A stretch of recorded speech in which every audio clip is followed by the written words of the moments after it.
Now, I know y'all been seeing the word crash out being abused and used in TikTok comments and whatnot, but basically a crash out is somebody who's on go for no reasons, a tweaker at hand, somebody who is quick to get in that mode and on menace timing. And today I got my scouting report and we gonna rank these characters from D3 to Pro in Crash Out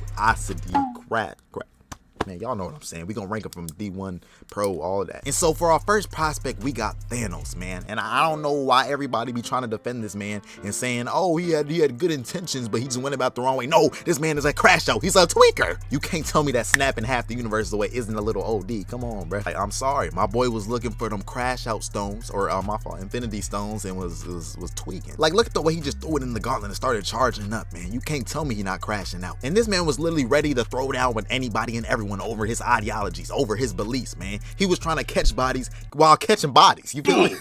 I'm sorry, Thanos, but you're a D1 prospect in my eyes. Actually, he might be Pro, because he definitely did snap away half the universe. He's in the NBA of crash outs already. And a real prospect that's already in the league, man, we gotta say it. Hey, Draymond Green, what's wrong with this man?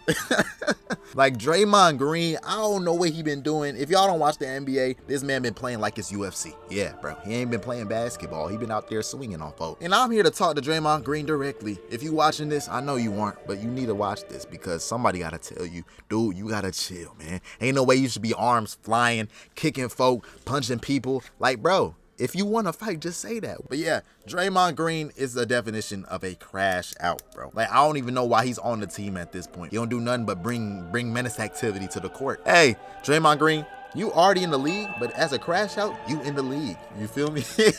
Now for my next prospect, I have Stinkman from the Boondocks. I don't know if y'all seen the show, but you should have. Now Stinkman was an original black crash out, man. He was really a menaces of all menace. Like, for starters, the first time we seen this man, he was driving on the road. Mind you, he's blind, but he was bumping into cars, wreaking havoc, causing explosions. Like, come on, dude. And so when he got into the parking lot, he started backing into Granddad's car, just tweaking out. And he had the nerve to hop out and start yelling at Granddad because he was in his spot or whatever. But yeah, this man was a literal tweaker because he said I smell new shoes, and then just stepped on Granddad's shoes. Like, you know you got a box over that, and that's what Granddad did because he swung on this man. Stinkman was blind and he weaved that. Oh my goodness, boy, I ain't going out like this to no blind dude. I'm sorry. But yeah, this man Stinkman really used his crash out 10 plus attributes and started beating on Granddad. Mind you, because he was in his spot, which really wasn't his spot. Like, bro, he was a crash. And see, this is the thing about crash outs. They gonna act out without true probable cause. But yeah, for all those who haven't seen this show, he overall ended up getting murked, right? He died. He actually passed on. But this man's crash out power level was so strong, he came back from the dead and possessed the dude just so he could crash out even more. You know what? Like, off rip, he was out here drop kicking people in court, spazzing out. Like, man, this was different. But like a true crash out, he wanted his get back on the person that murked him, which was Granddad. And this man really pulled up to his house while he was on the toilet and buzzed down the door, was like, what's going on? It's me. Like, I don't even know what that was right there, bro. I'm sorry about that. But yeah, he was out here tweaking. He was going against the whole family, bruh. And he was dropping them all. Like, his crash out power levels were infinity and beyond at this point. But yeah, ultimately they locked him up and everything and did a crash out's true fear. They made him read a book, not just a regular book, a rule book. And yeah, honestly, I was gonna put Stinkman in D1, but I ain't gonna lie, coming back from the dead and tweaking on your ops, that's gotta be Pro. He's in a league with Thanos, man. So not everybody gonna be in the league, just wait. And now the Green Goblin was something different, man. And it was all because of what I'm gonna call the crash out injection. I don't even remember how he made this in the movie. But yeah, he put that stuff in him and was on hots with everybody he's seen. Like, he even killed his lab partner off rip. I'm like, come on, what's going on? And that's the thing with this Green Goblin. He didn't even know who he was, bro. I remember watching this, seeing him in the mirror. He was having personality battles and stuff. Like, it was to the point one of his personalities told him something his other one didn't remember, and he ended up pulling up on Aunt May at her house, bruh. He blew down the wall. Like, the whole house is on fire and everything. And then he flew in with that weak hoverboard laughing at her. He had her traumatized. And going off of his scouting report, there was that one time he set up a whole elaborate scheme. He set this apartment building on fire and was hiding in there, pretending to be an old lady, bro, just to lure this man Spider-Man in and then punch him. Yeah, he punched him. He punched him pretty hard, though. He punched him pretty hard. He sent him flying through walls in this. Yeah.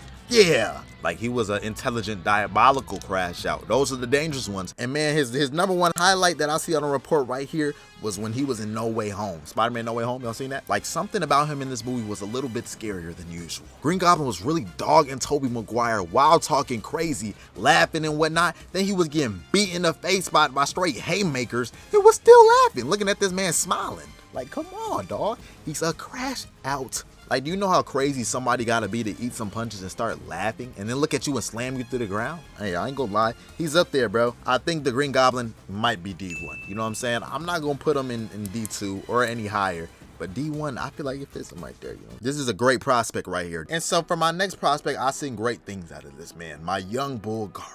And if you didn't watch anime, Gara is basically this dude with sand powers who's basically, he's crazy. And at first glance, he may seem like a chill, fun guy. You know what I'm saying? Just vibing out. But no, he's far from that. He don't hesitate, I can't say this word, y'all. He don't hesitate to kill is what I'm trying to say. Like, for starters, I first noticed something was wrong when he was fighting Rock Lee. And bro hit him with that 2-piece combo and he started to tweet. Like, look at bro's face. He was ready to crash out at a moment's notice. I should have known something was wrong when he was showing all teeth with the smile.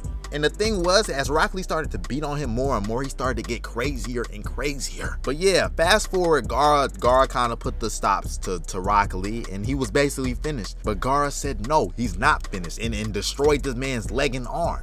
And if that wasn't enough, he was like, oh, he needs to die. And Gara always did that weird thing. I don't know what that was, but yeah, he said, I'm going to eviscerate this man. He tried to kill Rock Lee during the exams, man. I don't know why he wanted to kill this man. That's crashing out and all, of course, but fast forward, bro. Rock Lee was recovering in the hospital. This man Gara was trying to murk him while he was in critical condition, unconscious in the hospital, man. Come on, bro. He was a Crash Out. Do you understand how crazy you gotta be to do this? Like something like that. Naruto and Shikamaru had to come save the day, and Naruto was on BT. I like that from Naruto. I'm getting sidetracked. But yeah, he pulled up on this man in the hospital, dog. And then there was also that one time where he seen his own blood and started absolutely tweaking. And yeah, I knew for sure he was wilding, man. Yeah, and I think that's all the scouting report I really need on Gara. I ain't gonna lie to you. I would say Gara is D2 Crash Out. Like, hear me out. I know he tried to murk this man in the hospital, but Gara, he changed his ways. He not a true Crash Out. He didn't stay with it. And now real quick, I have to just talk about Sakuna real quick since we talk about anime. But Sakuna is a maniacal Crash Out, man. Every time he spawns in and gets revived through Itadori, he wants smoke with somebody. He trying to kill. He trying to get kills. Like, every fight this man is going overkill. There ain't no way he should have been beating on Megumi like this, dog. And then what he did to Jogo, oh my goodness, bro. He was just destroying half the city fighting this man. But the one part during the Shibuya arc what made him a prospect had to be when he told everybody to stop, man. And anyway, he just didn't tell everybody to stop. But bro was dropping a meteor out the sky, ready to eviscerate. He said, y'all move, y'all die. Like, I ain't gonna lie to you. I've been like, chill, bro. Why we gotta do this? Is it ever that serious? D1 Sakuna. Now, real quick, I know this ain't a fictional character, but I always got throwing somebody IRL. And that dude that jumped at that judge, oh my goodness. Yeah, that is the definition of crashing out. Yes. Like, I don't know what possessed this man to do what he did, bro, but he did it. You feel me? He did it. Thing was, I know the Crash Outness was flowing through his veins because he got all types of athletic abilities boosted. And I don't know if y'all don't know, but that one a little leap he did to attack that judge, bro.